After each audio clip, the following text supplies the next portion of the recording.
Sei, enfim, eu me rendi e falei assim, não dá, eu tenho que fazer a bariátrica, eu não consigo sozinha, eu preciso de um incentivo, eu preciso de uma força, eu preciso... Porque o meu maior problema quando eu faço dieta não é nem comer as coisas, aquelas coisas, mas é porque eu sinto fome o tempo inteiro. Eu acabo de comer, eu sinto fome, não é questão só de quantidade, sabe? Mesmo quando eu como coisas calóricas ou coisas que não são de uma alimentação saudável, eu continuo sentindo fome, aí eu fome o tempo inteiro. E aí eu falei, eu preciso de ajuda. Porque se eu fizer a bariátrica, meu estômago vai diminuir, certo? Se ele diminuir, vai ser mais fácil de eu conseguir comer menos. E aí eu consigo fazer. E eu comecei a pesquisar. Só que hoje eu não tenho convênio médico. Que é um dos pontos também que eu fiquei super chateada. Porque eu não tenho convênio médico. Porque me rejeitaram. Eu tentei fazer, né, particular. E simplesmente eu recebi uma rejeição.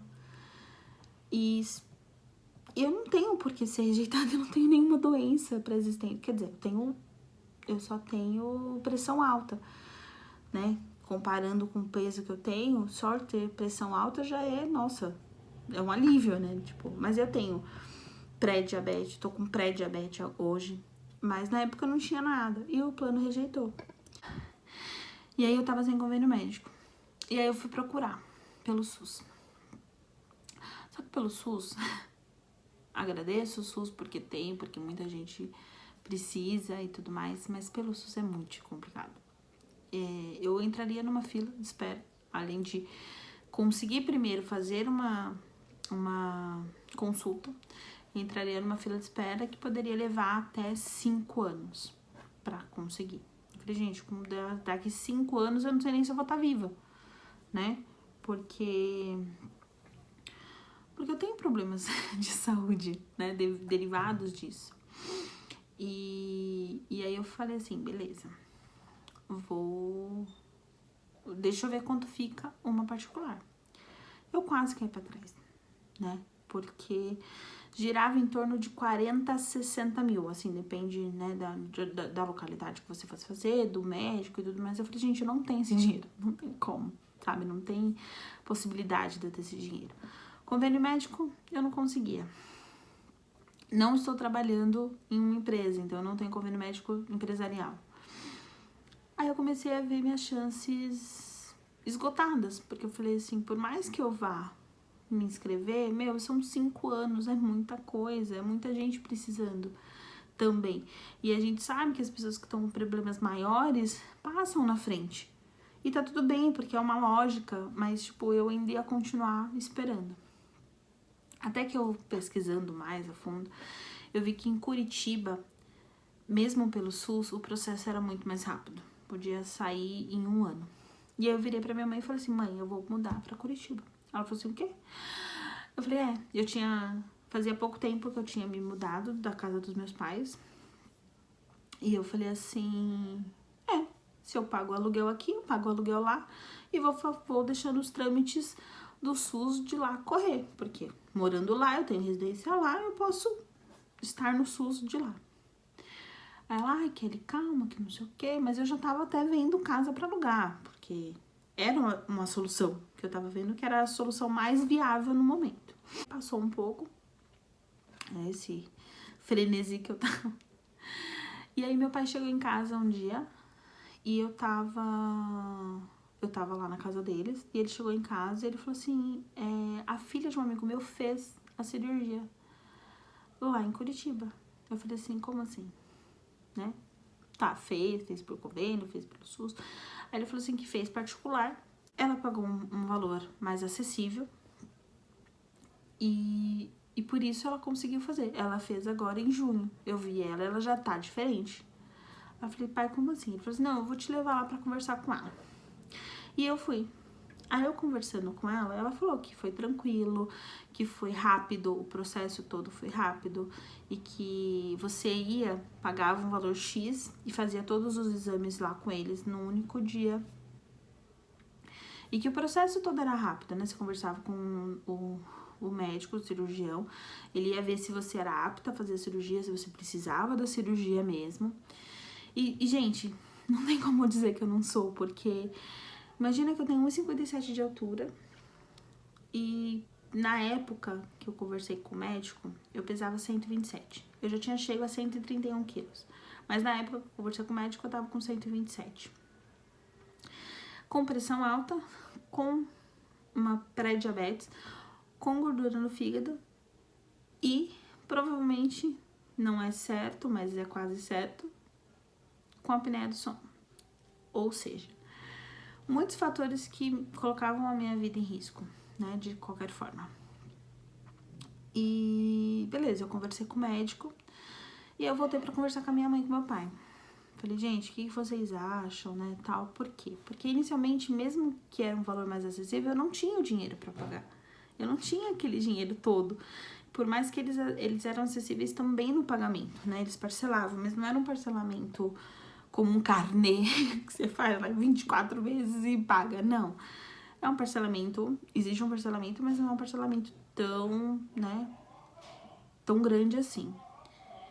E aí eu falei, gente, eu tenho vontade, só que eu não tenho como fazer. E aí meu pai, meu irmão falou, não, a gente te ajuda, né? Eu falei, não, mas eu vou pagar. Ele falou, não, tudo bem, a gente te ajuda e depois a gente resolve isso.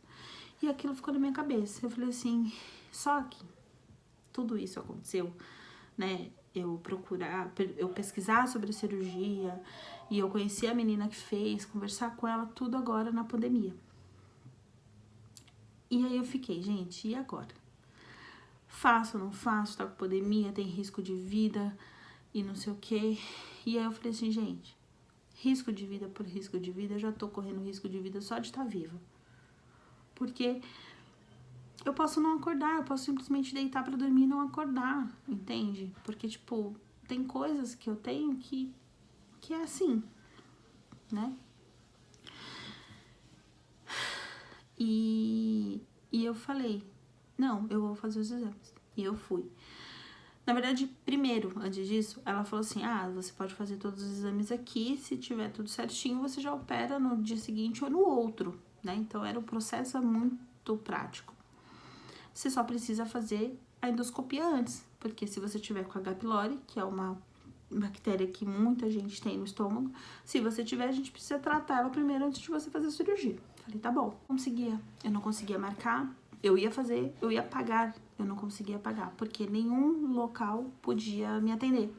No meu peso, eles não me atendiam, eles só atendiam pessoas que tivessem até 120 quilos, e eu tinha 127.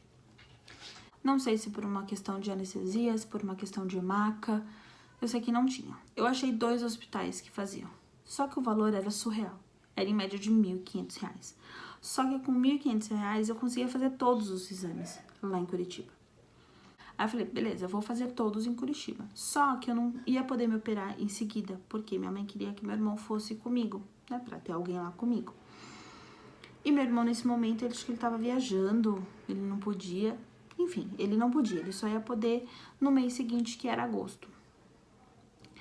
Aí eu fui, fiz todos os exames, meu pai foi comigo me acompanhar só por conta da endoscopia, senão eu nem precisava ele ir. A gente fez os exames, se cuidando, claro, por causa da quarentena, né, tipo, foi rapidinho no hospital, voltou, só ficou no hotel e voltou. E aí eu marquei a cirurgia, marquei pro dia 11 de agosto. Falei, beleza, né? 11 de agosto, tá marcado, meu irmão vai comigo, tava tudo certo, tudo certo. Já tínhamos comprado passagem, já tínhamos alugado o Airbnb, e tava tudo certo. Já tava comprando as coisas pra cirurgia. Só que aí a pandemia voltou a ficar num nível muito alarmante em Curitiba. E aí, eles cancelaram tudo. Eu liguei um dia pra perguntar se estava tudo ok, e ela falou assim, olha, não, sinto muito, as cirurgias estão canceladas, a gente não sabe ainda quando vai conseguir remarcar, porque o estado aqui em Curitiba, né, no Paraná no geral, está crítico.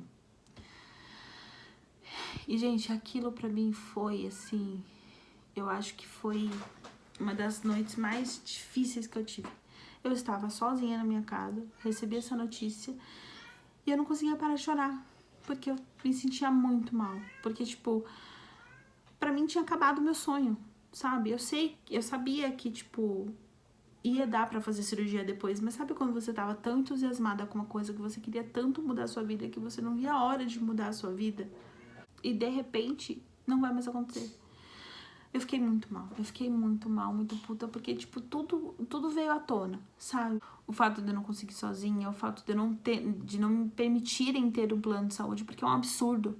Gente, eu queria pagar, e eu não ia pagar pouco, eu ia pagar R$400 pra ter um plano de saúde, eles não queriam me dar, simplesmente, sabe? Eles falam que a gente tem que se cuidar, que a gente tem problema, só que eles não deixam a gente se cuidar, entende? Não tem maca pra gente fazer uma endoscopia, fila no SUS é um absurdo, porque, tipo, a gente tem que esperar meses pra conseguir uma consulta simples. Você quer pagar pra ter convênio, eles não te dão. Então, assim, aonde que a sociedade quer incluir você em alguma coisa? Não quer, simplesmente não tá nem aí pra você. E aí eu comecei a pensar em tudo isso. Falei, mano, ferrou, sabe? Tipo, eu não vou ter mais tempo, eu não vou conseguir sozinha e tal. Até que eu fiquei assim por uns dias, fiquei mal, fiquei triste, voltei a comer, porque eu não tava comendo tanto mais. Eu tava tentando ser regradinha ali, porque eu falei, vou fazer cirurgia, já vou me antecipando e tudo mais. Até que eu falei, mano, foda-se, sabe? Tipo, e aí eu descambei, comi. E aí, beleza. Aí eu consegui marcar de novo a cirurgia, que ia ser em... Cara, eu não lembro.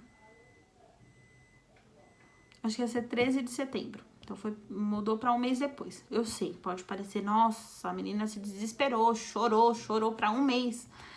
Sim, cada um sente as coisas como tem que sentir, como quer sentir, como pode sentir, como sente. Ponto. E aí eu remarquei a cirurgia pro dia 13. Quando chegou... ia ser numa terça-feira. Quando chegou na sexta-feira, eu já tinha feito até um último exame, que eu tenho que levar um exame de gravidez. Quando eu cheguei de pegar o resultado desse exame, meu irmão me mandou uma mensagem, que ele ia comigo também. Me mandou uma mensagem falando sobre que tava muito perigoso ainda, que eles estavam ainda com muito medo, porque era, querendo ou não, a cirurgia no hospital, você ia ficar no hospital, as pessoas que estão com problema, né, do vírus estão indo pro hospital, obviamente, e que era muito perigoso, e que ele tinha um amigo que, né, tinham conhecido do hospital, e eles falaram que era realmente muito perigoso.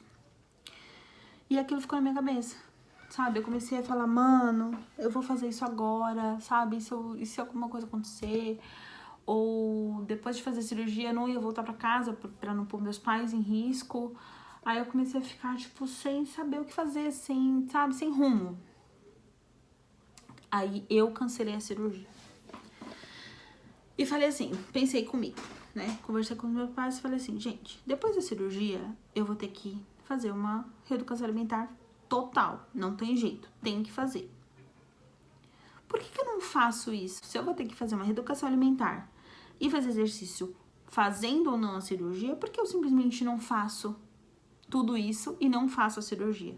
Porque obviamente que uma cirurgia é invasiva, obviamente que existem riscos. É 1% de risco de morte? É, mas ainda existe risco, né? E ainda existe N outras coisas que poderiam acontecer comigo. Por exemplo, eu não ia poder engravidar no mínimo em 2 anos, eu ia ter perdas de cabelo, a unha ia ficar fraca, eu poderia não conseguir comer certas coisas que hoje eu como.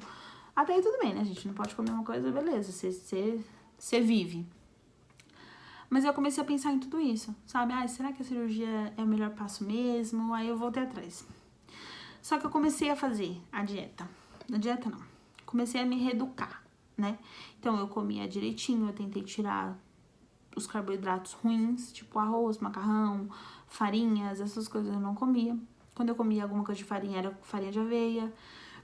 Comia bastante proteína, bastante fruta, bastante legumes. E fui fazendo isso durante, acho que quase um mês. Não, um pouco menos de um mês. Não, eu fiz isso por umas 2 semanas. O que eu percebi? Eu emagreci? Sim. eu eliminei uns quilos. Só que a gente sabe que o começo, o que você elimina no começo é muita água, né? Muito líquido que o seu corpo está. Então, foi bastante quilos. Eu tava com 127 e eu cheguei a 123. Você fala, nossa, já são 4 quilos em 2 semanas, é bastante coisa. Só que, gente, era muito difícil, porque eu sentia fome o tempo inteiro. Não adiantava, eu comia uma maçã, a maçã sustenta, eu sentia muita fome. Mas era fome o tempo inteiro. E é um saco você estar com fome o tempo inteiro, um saco. E às vezes eu não queria comer, só que eu tenho refluxo. Ah, tem mais esse, eu tenho refluxo. E aí, se eu ficasse sem comer, ou se eu comesse muito pouco, eu atacava o refluxo. E aí eu ficava tossindo. E aquilo começou a me irritar de novo. Eu falei, quer saber? Eu vou marcar a cirurgia, sim. Eu vou fazer a cirurgia, sim. Ainda está em pandemia? Está. Mas eu tenho que fazer agora. É o último momento. Eu tenho que fazer agora. Se eu não fizer agora, não dá mais, sabe? Pra mim não dá mais, Eu sei que pode parecer tão idiota, né? Alguém falando isso, tipo... Porque sua vida vai continuar. Mas só eu sei o que eu passo todos os dias. Só eu sei o quão difícil é levantar. Só eu sei o quão difícil é fazer qualquer atividade física. O povo fala, ai, vai pra uma academia, ai, caminha, ai, faz não sei o quê. Não é fácil você ter 70 quilos a mais do que você deveria ter. Porque hoje eu peso hoje eu tô com 123 e 500. Mas é muita coisa. Eu tinha que pesar 60. Então, sim, é muita coisa. É muitos quilos a mais, né? Então, eu teria que pesar no mínimo 63 quilos a menos do que eu peso hoje. Imagina você com uma mochila nas costas de 63 quilos o tempo inteiro, carregando pra cima e pra baixo. É foda, é pesado. Chega uma hora que você não aguenta, sabe? E é isso que eu sentia. E o que eu sentia muitas vezes é que eu só queria dormir. Porque quando eu dormia, eu não via isso. Quando eu dormia, eu não sentia nada disso. Eu não me via gorda. Eu não sentia o peso efetivamente sobre as minhas costas. Eu não comia, porque eu não sentia fome. Eu não tinha o refluxo, porque eu não estava acordada. Então, pra mim, eu comecei a dormir. Eu só queria dormir, o tempo inteiro dormir. Então, era o meu refúgio.